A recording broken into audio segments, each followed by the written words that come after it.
అప్పుల బాధలు వెంటాడుతున్నాయా? అయితే 6 JVR వారి జాతిరత్నాలు ధరించండి. నమస్తే, వెల్కమ్ టు మనం టీవీ. నా పేరు వలి. రాజ్ లావణ్య కేసుకు సంబంధించి లావణ్య గతంలో ఏం చేసింది, ఎన్ని ఇబ్బందులు పెట్టింది, ఈ విషయాలు ప్రీతి ఉదయ్ ఎప్పుడైతే మీడియాకు వచ్చి చెప్పారో అప్పటి నుంచి కూడా వాళ్ళని బెదిరించడం మొదలుపెట్టింది లావణ్య. వాటికి సంబంధించిన ఆధారాలు మా దగ్గర ఉన్నాయని చెప్తున్నారు ప్రీతి అండ్ ఉదయ్. యాక్చువల్గా ప్రీతి ఉదయ్ డ్రగ్స్ విషయాలకు సంబంధించి కొన్ని కీలకమైనటువంటి ఇన్ఫర్మేషన్ మీడియాకి ఇచ్చారు. ఆ తర్వాత ఫోన్లు చేసి మెసేజ్లు చేసి వాళ్ళని టార్చర్ పెట్టడం, వాళ్ళ దగ్గరికి మనుషులను పంపించడం, ఇదంతా జరిగినట్టుగా తెలుస్తోంది. ప్రస్తుతం స్టూడియోలో ప్రీతి ఉన్నారు. అలాగే ఈ కేసులో ముందు నుంచి ఏం జరుగుతుందో తెలుసుకుని ఎప్పటికప్పుడు లావణ్య విషయాలు బయటకు వచ్చిన ప్రపంచానికి తెలిసిన సమాచారాన్ని ఎప్పటికప్పుడు ఇన్ఫర్మేషన్ తెలుసుకుంటూ ఇది కరెక్ట్ కాదు, మంచి పద్ధతి కాదు, లావణ్యని తీరు మార్చుకొని చెప్తున్నటువంటి కరాటే కళ్యాణి గారు కూడా ఇప్పుడు మనతో పాటు స్టూడియోలో ఉన్నారు. వారితో కూడా మాట్లాడదాం. ఎస్ ప్రీతి, మీరు మీడియాలో వచ్చిన తర్వాత లావణ్యకి సంబంధించిన సమాచారం ఇచ్చిన తర్వాత, లావణ్య డ్రగ్స్ విషయంలో ఎలాంటి పాత్ర పోషించిందో మీరు చెప్పిన తర్వాత, నిజాలు చెప్పిన తర్వాత ఏమేం జరుగుతుంది చెప్పండి. కొన్ని రోజులు మీరు మీడియా ముందుకు రాలేదు. అవును. సో నేను ఎందుకు రాలేదంటే, నాకు అంటే నా వీడియోస్ ఉన్నాయి అని బెదిరించడం కాకుండా నాకు వేరే నంబర్స్ త్రూ పంపించింది. నా వీడియోస్ midnight 1 o'clockకి పంపించింది. పంపించాక ఈ పర్సన్ ఎవరో నాకు అర్థం కాలేదు. అన్నోన్ నంబర్ నుంచి నాకు ఆ వీడియో రాగానే I didn't understand. First of all it's a morphed video, morphed audio. So నేను అతనికి మెసేజ్ కూడా చేశాను, nice morphed video, morphed audio చాలా బాగుంది, థ్యాంక్స్ ఫర్ ది ఎవిడెన్స్ అని మెసేజ్ పెడితే, నీ ఇష్టం ఓకే అని ఇలా మెసేజ్ పెట్టాడు. మేము కాల్ చేస్తే రెస్పాండ్ అవ్వలేదు. నెక్స్ట్ డే మార్నింగ్ అతనే నాకు కాల్ చేసి, ఐఎమ్ సో సారీ ప్రీతి గారు, లావణ్య నాకు చెప్పింది మీకు ఇలా మెసేజ్ పెట్టమని, మీకు నిద్ర లేకుండా చేయాలని చెప్పింది, తను ఒక సైకో అని చెప్పి అతను చెప్పాడు. ఆ వాయిస్ రికార్డింగ్ కూడా నా దగ్గర ఉంది, నేను మీకు ఇస్తాను, మీరు తర్వాత ప్లే చేయండి. ఇది జరిగింది. సో అండ్ మా ఫ్యామిలీకి కూడా కొంచెం మా మదర్ని తేయడం ఇందులో. మా మదర్ ఆడియోనే కాదు, ఎవరండి కన్న కూతురు గురించి అలా మాట్లాడుతుంది. ఓకే. సో మా మదర్ ఆడియో వేశారు అండ్ మా ఫ్యామిలీ అందరు కలిసి, నువ్వు వెళ్ళొద్దు, ఇంకా అవసరం లేదు, నీకు వెళ్ళొద్దు, చెప్పావుగా, చెప్పాలనుకుంది ఇంకా చాలా అన్నందుకు నేను కూడా ఎందుకు దీన్ని ఎక్స్టెండ్ చేసుకుంటూ వెళ్ళడం, తను ఒకటి ఇవ్వడం, నేను ఒకటి ఇవ్వడం, ఇదంతా డ్రాగింగ్. అవును. సో నేను రాలేదు అందుకే. ఓకే. ఇప్పుడు మీకు సంబంధించిన వీడియోలో గతంలో 2020లో 2022లో ఏమేమి మాట్లాడారు, 2018లో వీడియో అని చెప్పి ఇలాంటివన్నీ 2018 అంటున్నారు కదా. 2018లో నేను ఇంటర్మీడియట్ ఫస్ట్ ఇయర్ అయిపోతున్నప్పుడే, నేను అసలు హైదరాబాద్లో కూడా లేను. I did my intermediate in Bengaluru and it is a women college. మా నాన్నగారు చనిపోయారు 2017లో. ఓకే. నేను 2017 నేను బెంగళూరుకి షిఫ్ట్ అయిపోవడం జరిగింది. సో అక్కడ కాలేజ్లో నా PUC చేశాను. సో దాని తర్వాత నేను హైదరాబాద్కి వచ్చిందే ఒక ప్రాజెక్ట్ కోసం అనమాట, మూవీలో యాక్టింగ్స్ వీటి కోసం. అండ్ ఆ వాయిసెస్ ఏవైతే ఉన్నాయో ఆ వీడియోలో, ఇప్పుడు నార్మల్ జనరల్లీ మీ వీడియో ఇప్పుడు నేను తీసాను, ఓకే, మీరు ఈ డ్రెస్ వేసుకున్నారు ఈరోజు, నేను తీసానని చెప్పి నా వాయిస్ హాయ్ అండి అంటే మీరు హాయ్ అంటారు. సో నా వాయిస్ గుర్తుపట్టి ఓకే ప్రీతి అయితే తీసింది వీడియో అని గుర్తుపడతారు కదా. ఆ వాయిస్ ఎవరో కూడా నాకు తెలియదు. అంటే నేను చూసిన వీడియో మీరు మత్తులో ఉన్నారు, ఫుల్గా కంప్లీట్ మత్తులో ఉన్నారు ఆ వీడియో. సో మీకు గుర్తుండే అవకాశం లేదని నేను అంటాను. ఎందుకంటే మీరు ఆ టైంలో గుర్తుపట్టడానికి మీరు హోస్ట్లో ఉంటే గుర్తుపడతావమ్మా. నువ్వు అవకాశమే లేదు నీకు. అది చూస్తే ఎవరికైనా అర్థమవుతుంది నువ్వు బాగా డీప్ దీనిలో ఉన్నావు. ఏం మాట్లాడుతున్నావు కూడా నీకు తెలియదు, బూతులతో సహా మాట్లాడుతున్నావు. అంటే నీకు తెలియని టైంలో చేసింది. చూసాను, ఆ వీడియోనే పంపించాడు, ఆ వీడియో అతనే పంపించాడు. అది అందరికీ పంపించారు, నా దగ్గరకు కూడా వచ్చింది, వేరే వాళ్ళ దగ్గరకు వచ్చింది, అందరికీ వచ్చింది. సో ఏంటంటే సర్క్యులేట్ చేయాలని చేశారు, ఎందుకంటే ఈ అమ్మాయి బయటకు వచ్చి మాట్లాడుతుంది.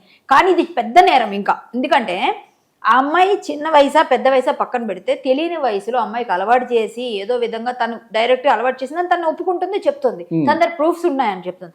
ఇప్పుడు ఈ అమ్మాయి వీడియో అప్పుడెప్పుడో అమ్మాయి ఏదో సమయంలో ఉన్నప్పుడు, ఇప్పుడు మారాను అని తను అన్ని వదిలేశాను, నేను రిహాబిలిటేషన్ సెంటర్కి వెళ్ళొచ్చాను, నేను క్లీన్గా ఉన్నానని చెప్తున్నప్పుడు తన్ని బ్యాడ్ చేయడానికి తన పర్సనల్ ఆడియో చండాలమైనవన్నీ పక్కకు పెట్టి ఇప్పుడు మళ్ళీ సర్క్యులేట్ చేయడం అన్నది, తన పర్మిషన్ లేకుండా బయట వదిలేయడం అన్నది ఒక పెళ్లి కావాల్సిన ఆడపిల్లని బద్నాం చేయడం అన్నది అంటే అమ్మాయి ఎవరిని చేసుకున్న అమ్మాయి ఇష్టపడి లవ్ చేసిందా లేకపోతే ఇంకొకరు ఏమన్నా అవ్వచ్చు, ఆ తర్వాత సెకండరీ అది.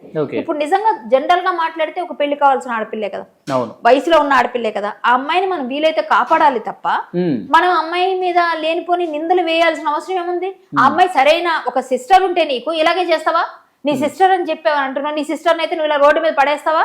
నువ్వెంత క్రూయల్ మైండ్ అని అంటున్నారు ఇది అందరూ. ప్రీతి మీడియాలోకి వచ్చిన కొత్తలో దేవుడిచ్చిన చెల్లెలు నాకు ప్రీతి దేవుడిచ్చిన చెల్లెలు ఆమె అంటుంది స్టార్టింగ్ లో ఆమె అప్పుడే ప్రీతి మీడియాలోకి వచ్చి సరే ఆమె ఒక్క మాట మీద నిలబడింది మీరు చూపిస్తారా నాకు? ఒక్క మాట మీద ఈ టోటల్ కాన్వర్సేషన్ లో ఒక్క మాట మీద మీతో నాతో అయిన దగ్గర కానీ ఆమెతో ఇంకొకరితో కాన్వర్సేషన్ కానీ ఫస్ట్ మస్తాన్ సాయి అన్నది, తర్వాత ఏమో లవర్ అన్నది, తర్వాత ఇంకోటి అన్నది, తర్వాత మన రాజతరణ్ అయితే చచ్చిపోతానది, తర్వాత నాకు రాజతరణే వద్దన్నది. ఒక్కటి చూపించండి మీరు. అమ్మాయి స్టాండ్ ఒక్కటి ఎప్పుడైనా కరెక్ట్ గా ఉందా?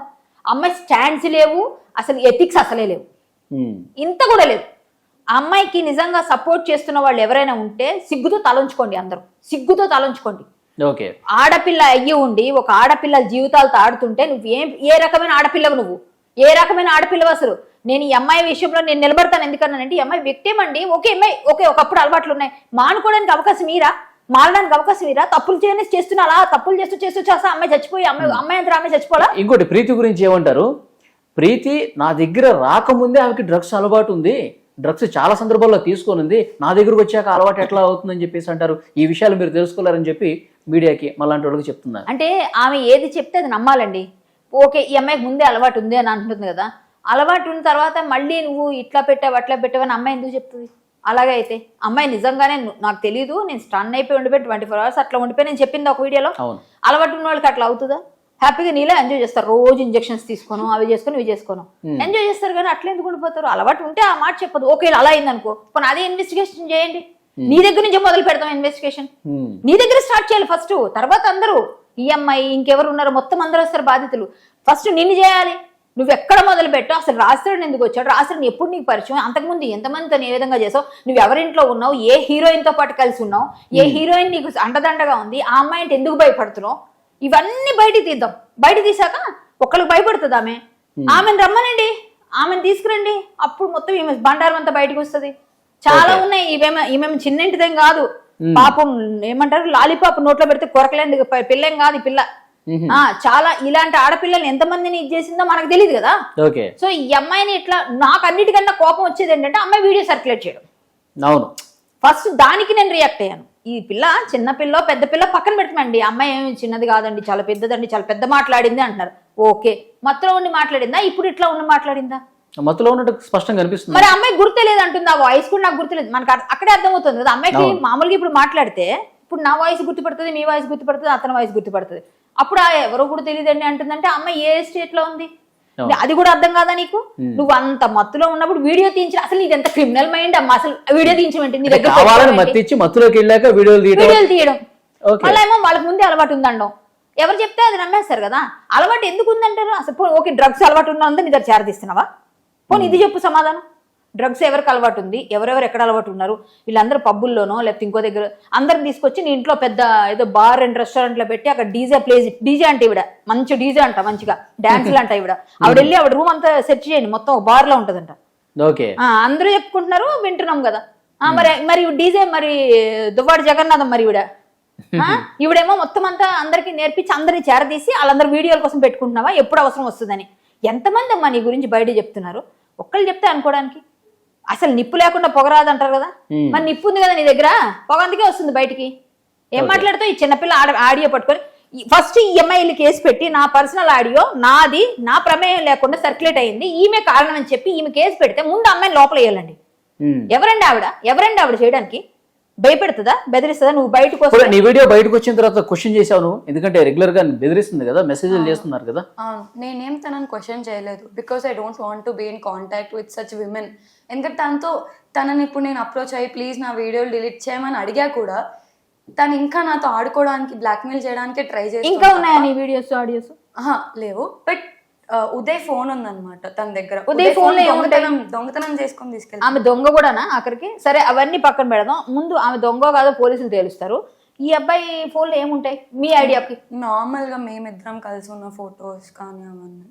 అంటే బాగా ఇంటిమసీతో ఉంటావా? అదేం ఉండదు కదా, మరి దానికి ఎందుకు మీరు భయపడుతున్నారు? డాన్స్ చేస్తున్నాను కదా నేను, స్మోక్ చేస్తూ అలాంటివి. అంటే అంటే అక్కడ డీజే ఉంది కదా మేడం, అక్కడ మందు తాగటం కావచ్చు. ఈ డ్రగ్స్ తీసుకున్నారండి అక్కడ, ఈ డీజేలు పెట్టుకున్నారండి, మందు తాగుతున్నారండి. ఆ టైంలో సిగరెట్లో కూడా గంజా పెట్టి ఉంటదంట కదా, అన్ని పెట్టి అవి కూడా తీసుకుంటారు. వీళ్ళకి తెలియని వయసులో తెలియని టైంలో అన్ని పిచ్చి అలవాట్లు చేశారు. ఎవరు చేసినా వీళ్ళు చేసుకున్నా తప్పే, వీళ్ళకి కూడా బుద్ధి లేదు నిజంగా చెప్పాలంటే. ఈ అమ్మాయి కూడా అలాంటి వాళ్ళ దగ్గరికి వెళ్ళడం, అంటే వీళ్ళు బయటకు రావాలని ప్రయత్నం చేశారంట, కానీ బయటికి రాని అప్పుడు ఇంట్లో ఉన్నప్పుడు లావణ్యతో కలిసి ఉన్నప్పుడు ఈ పెంట అంతా మనకొద్దు, ఇక్కడి నుంచి మనం త్వరగా బయటపడిపోవాలంటే బయట పడాలని మా మదర్ వచ్చారు. మా మదర్ వచ్చి గేట్ దగ్గరకు వచ్చి, మా మదర్ నేను పిక్ చేసుకోవడానికి వస్తే నేను నా బ్యాగ్ తీసుకొని బయటకు వచ్చేస్తుంటే తిన అప్పుడు మస్తాన్ సాయి వాళ్ళ ఇంట్లో ఉంది, తిన బ్రదర్ కార్తిక్ ఉన్నాడు ఇంట్లో. దాన్ని పంపియకరా బయటికి, దాన్ని పంపియకరా, దొంగతనం చేసుకొని వెళ్తుందిరా ఇంట్లో నుంచి, నా చైన్ తీసుకెళ్ళిపోతుందిరా అంటే మా మదర్ నన్ను నువ్వు దొంగతనం చేసి వచ్చావు అంటుంది లావణ్య, నువ్వు ఆ బ్యాగ్ తీసుకొని రాకంటే నేను నా బ్యాగ్ తీసుకొని వస్తా అండ్ మా మదర్ నన్ను నమ్మట్లేదు. మా సొంత అమ్మ నువ్వు దొంగతనం చేసావు అంటుంది మా మదర్ కూడా నన్ను. నేను ఆ మూమెంట్లో నాకు ఏం అర్థం కాక నేను నన్ను ప్రూవ్ చేసుకోవాలి మా మదర్ దగ్గర. బ్యాగ్ మొత్తం వాళ్ళ కమ్యూనిటీ గేట్ బయట బ్యాగ్ మొత్తం ఇలా దులిపా. ఆ వీడియో కూడా నా దగ్గర ఉంది. సెక్యూరిటీ గార్డ్ ముందు మే కుచ్ బి లేకే జారీ క్యా భయ్యా అని ఆయనను అడిగి మొత్తం బ్యాగ్ లో అన్ని దులిపి అన్ని చూపించా ఆయనకి. ఏం లేదు నా బ్యాగ్ లో. ఇలా చేస్తుంది. వెళ్ళిపోవాలనుకున్న అంటే నింద వెళ్ళిపోతానంటే బలవంతంగా ఒక మాట అంటే ఆ ఆత్మాభిమానంతో వాళ్ళు వెళ్లకుండా అక్కడ ఉంటే తర్వాత వచ్చినాక అంటే వీళ్ళని పూర్తిగా బానిసలు చెయ్యడం అండి, పూర్తిగా బానిసలుగా చేసుకోవటం. ఆ అమ్మాయి మెంటాలిటీ ఏంటన్నది అర్థం కావట్లేదు. సైకోనా లేకపోతే ఒక శాడిజం చూపిస్తుంది, శాడిజం సైకో అన్ని ఒకటే అనుకోండి. ఈ అమ్మాయికి ఒక డ్రగ్గిస్ట్ చేసే పనులన్నీ అందరికి అలవాటు చేసి తను కూడా అంటే తను తీసుకుంటుంది, తను ఇంజెక్షన్స్ తీసుకుంటుందని నిన్న పని ఆయన చెప్పాడు. అది ఎంతవరకు నిజం? నేను ఎప్పుడు ఇంత ఇంటెన్స్ ఏదైనా ఉంటే వాళ్ళు రూమ్ లో చేసుకుంటారు. ఇలాంటివి ఎక్కువ ఏదైనా ఉన్నాయనుకోండి నా ముందు చేయరు, రూమ్ లో చేసుకుంటారు. అక్కడ నెల రోజులు పనిచేసిన వ్యక్తి మనకి ఇంటర్వ్యూ ఇచ్చారు.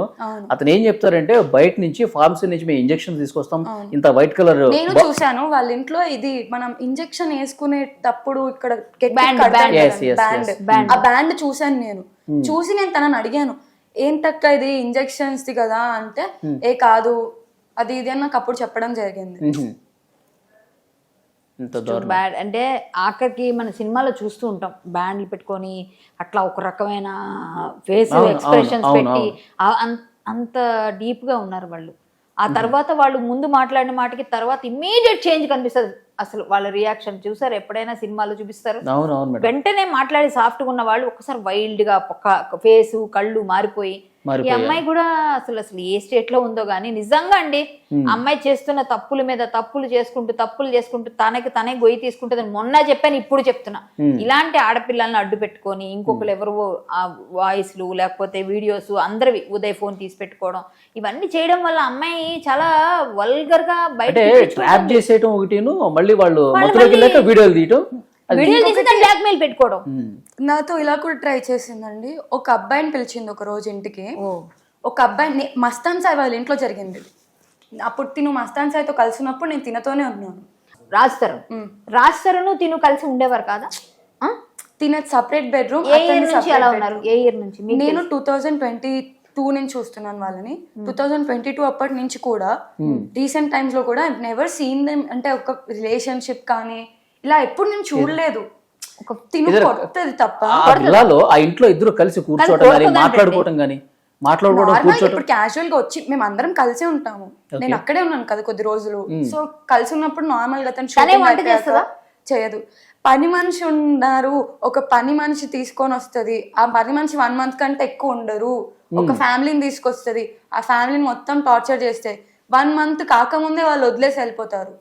ఇలా నేను రాజ్ తరుణ్ కి వంట చేసి పెట్టేదా? వాళ్ళ మదర్ ఫాదర్ కి పెట్టేదా? మరి చెప్పిందిగా అసలు వాళ్ళ మదర్ ఫాదర్ ఎప్పుడో ఒకసారి వస్తారంట, 6 నెలలకు ఒకసారి వస్తాము. అసలు నేను 3 years ఇప్పటి వరకు చూస్తున్నాను. నేను ఉన్నాను ఇప్పటి వరకు ఎప్పుడు రాలే వాళ్ళ మదర్ ఫాదర్.